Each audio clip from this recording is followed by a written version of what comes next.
Hey everyone, it's Kevin, and in today's video, I'm going to tell you about the origins of eating disorders. If you haven't already, hit the subscribe button so you never miss a video, and I have some free resources below. I have a 14-day challenge, stop overeating in 14 days, and I also have a free guide, Why is Eating Right So Hard? 5 Simple Steps to Stop Binge Eating. And if you want to speak with me, there is also a link below. So where do eating disorders come from? It's kind of like a hurricane brewing in the ocean. It's like you need heat and you need water and it gets stronger and stronger. They don't come out of nowhere. They come from somewhere. And this is what I want to talk about. So as I reflect on my own personal history, I can see where it came from. There was a time in my life when I didn't have this behavior and I wasn't struggling with it. I didn't really focus on food. I was really ignorant about food. I didn't know anything about it. I didn't know anything about nutrition. In some ways, I was good. I was innocent in a way. I just ate and I didn't think about it. On the other hand, I knew too little, and you have to know something about nutrition. You don't want to know so much that you're harming yourself and you're denying yourself what you need, but you also want to have a little bit of information. So where do eating disorders come from? Let's get to it. A lot of times it's a desire to be healthy. I hear this one a lot. I just wanted to be healthy. Or people with an active eating disorder say, I just want to be healthy. So you see somebody who's eating a really abstemious diet. It's really strict. It's really low in calories. It doesn't have a lot. And it's like, oh, I'm just doing it for health. I'm just doing it because I want to be healthy. And then they're not healthy at all. I remember saying that to myself. I was lying to myself and saying, I just want to eat this way because I want to be healthy. And at a superficial level, I did want to be healthy. But deep down, I wanted something else. I wanted to be really lean and really fit.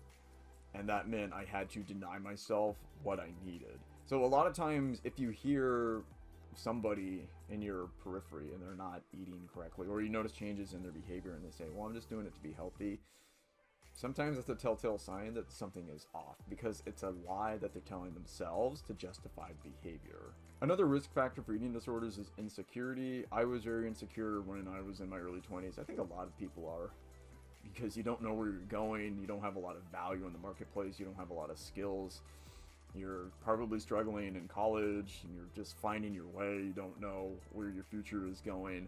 I didn't have a lot of clarity at that age, and I didn't have any mentorship. Nobody was telling me where to go. I didn't take any personality tests. I didn't take any aptitude tests. I was just in school because that was the thing to do. That's, where I came from. You turn 18, you go to college, right? Maybe the military, but there were really no other options. You just went to college, and I think that's where a lot of young adults find themselves, and they're not sure about themselves. And how can you be at 20 years old? I think that's an insecure age, especially in the modern era, because you're beyond high school. Maybe you're not living with your parents anymore, but you don't really know your place in the world. And I think that insecurity can contribute to some eating disorders. Not in everybody, obviously, but in a lot of people. And that leads me to my next point. It's not just the insecurity, but it's the desire to control something in your life. Like for me, I didn't have any control over my life. I was in school, but I didn't have my own income. I didn't have my own place. I didn't have any control over my life. I was just in school for whatever reason and didn't have any means to travel, didn't have any means to control my income. And so I knew that at that age, but the one thing I could control was my weight, my body.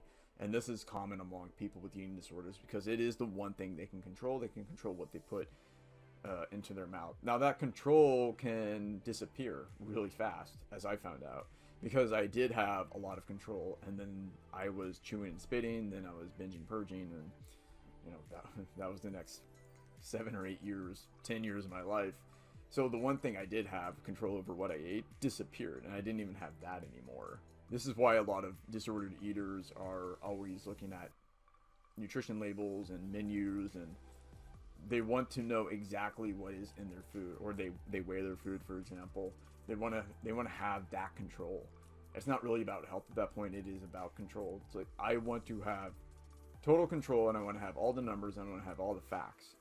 And it's kind of like, I don't know, they're in the government and they need to know how much money is coming in and how much they're spending. It's kind of like they're an accountant that wants to have total control over the finances, over the business. So that insecurity can lead to a desire to control, because it's the one thing that you can control in your life. Another thing is social isolation. If you are isolated, if you are really introverted, if you don't have a lot of friends, if you don't have a social network, you are at a greater risk for an ED, as I found out, because I am introverted and I didn't have a lot of friends, at least at that time. I still don't, because I don't feel a desire to always go out and to be with people. I like being alone. That can be a problem. That's kind of a disadvantage of being an introvert, is that you spend so much time alone and you don't have a lot of feedback, and it's really easy to believe your own lies because nobody else is there to check you. So you just live in your own world, and you don't realize that you're making bad decisions because you're not getting that feedback. So if you are introverted and you are a loner, just be careful of that, because what seems abnormal can seem normal really fast. Another cause for eating disorders can be a lack of other goals in life. If you don't know where you're going, if you don't know your place in this world, if you don't know where your skills are, if you don't know where your strength is, if you're not pursuing excellence, it's really easy to get enmeshed into an eating disorder, which is such a waste of time and a waste of money. I regret all the time and energy I focused on my weight and my diet, and all the time I spent preparing all that food. And it was such a misallocation of resources. It's probably the greatest misallocation of resources in my entire life. I hope I don't make that mistake again, because it wasn't worth it. It didn't make me healthier, it made me less healthy. It led to eating disorders. It isolated me even further, and I eventually lost control of that. I didn't even have control of my body. And then all of that time and energy that I wasted was time and energy that I wasn't using for other worthy endeavors in my life. So my EDs and my obsession and my orthorexia developed at a time when I was insecure, had no control, and I had no goals. I don't know what my long-term goals were when I was 20 or 21. I don't think I had goals. I just wanted to get out of college and graduate. I didn't know what I was going to do after that, and I wasn't thinking about the future. Now I have 1-year plans, 5 years plans, 10-year plans. I didn't know anything about goal setting back then. They don't teach goal setting in school. You have to learn that on your own. All that money you pay colleges, they don't teach you that, like, essential skill. Anyway, if you don't have other things to pursue in life, it's really easy to get enmeshed in an ED, and that becomes your sole focus, because there is no other focus in your life. Now, I will say that once you find other pursuits, you can still have the ED. So the thing about EDs is that they can develop really fast, and it can take a long time to get rid of them. Now, how fast you get rid of it is your choice. That's a topic for a different video. But these EDs develop in a certain environment, but once you have the habit, you can be happy and you can have other goals and still have the habit, unfortunately. So the isolation and lack of goals can lead to an ED, but once you have those goals, and once you are out of isolation, and once you have new friends, it doesn't necessarily mean the ED is going to go away. Another risk factor or cause for EDs is perfectionism. A lot of people who have disordered eating habits like everything to be perfect. They want to have the perfect diet, the perfect macros, perfect body, perfect everything. I'm pretty meticulous with my lifestyle. You know, everything's organized, everything's in place. I know where everything is. Everything's neat. I remember when I was in high school, people would get in my car, and say, "Whoa, your car is so clean." You know, that's who I was at the time. I mean, I still am. My car is still clean. They're like, "Wow, how do you keep it so clean?" Or people would come into my room and say, "Wow, this is like so organized." That's who I am. But there's a downside to that. And it led to this idea that I had this perfect diet and this perfect health and this perfect body and perfect everything. It's even worse now. So when I became orthorexic and my EDs developed, there were no social media. I think there was MySpace, but I don't think I ever used that. But now we live in this age where we're seeing these curated lives, and we have filters on everything, and everything is Instagrammable, if you know, to coin a new phrase. And everything is perfect, and we see these perfect dishes and these perfect plates and these perfect bodies, and it's just this desire to for everything to be perfect. And I think one thing that I learned is to not be perfect. Deliberately do things that aren't perfect. Sometimes you have to settle for good enough, and sometimes you have to settle for second best options, and it's not going to be perfect, and not everything you eat is going to have perfect ingredients and perfect macros, and I'm not going to have the perfect body. Even now I find imperfections with my body, and you know what, that's okay, because I always am going to have something in my life that's not perfect, and pursuing perfection is almost never worth it. You should pursue excellence and progress, but forget perfection, because what happens is it leads to a lot of disordered and abnormal behavior. Let's take a quick break. This channel would not be possible without Essetino Artist. If you want to start your YouTube channel, check out the Creative Business Academy by Essetino Artist. You can get started today. All right, we're almost done here. A couple more things. Another risk factor is poor body image. I just mentioned that in the last point.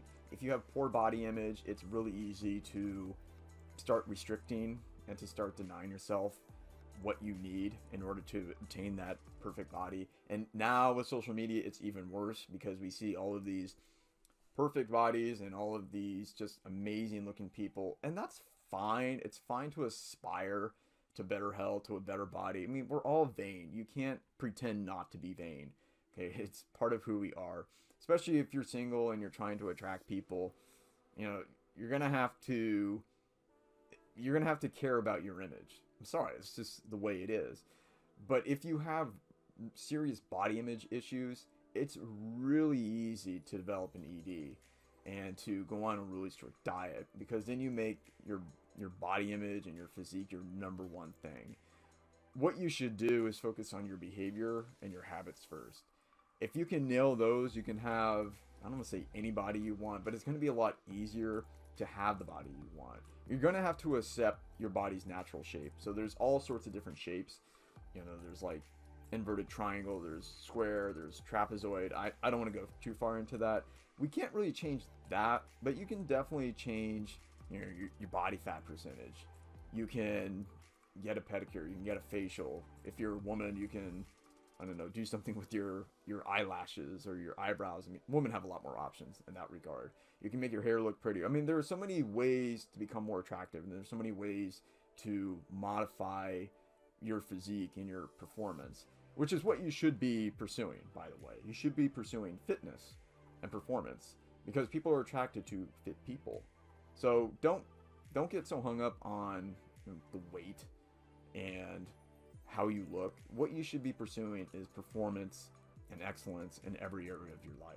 Okay, the last thing here, I didn't think about this until recently, but I think a fear of growing up can contribute to an ED. And I think this is why a lot of people in their early 20s develop it, because they know that they're getting older.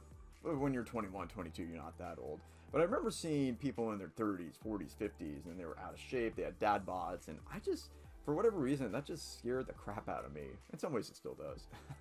I'm not a dad, and I don't have a dad bod, but I don't think it was the dad bod that scared me. I think it was just the fear of growing up and having this idea that I would have no control over my physique or my body or my health, and that there were forces outside of my control that were going to impact my health and my life, and I wanted to have control. I didn't want to be a victim of fate.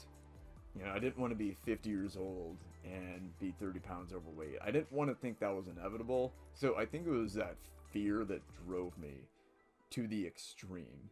But that doesn't mean you have to have poor health and a bad body when you're 50 or 60 years old. There are ways to mitigate that. You know, if you make fitness and healthy eating your priority, you're not going to end up that way. You know, so I had nothing to fear when I was 21, 22. I mean, I was so young at that point. But it was this irrational fear that drove me. So just be honest with yourself. What is driving your behavior? Why do you have these habits? What beliefs do you have? And that's what I talk about in my program with my clients. What beliefs do you have that are driving the behavior? It's beliefs, behavior, results. Just keep that in mind. Hope you found this video educational and entertaining. Don't forget to check out some of my free resources below. You can also speak with me directly. There is also a link below. If you liked this video, I'm sure you'll like one of the other videos that you see on the screen. Click one of them, and I'll see you there.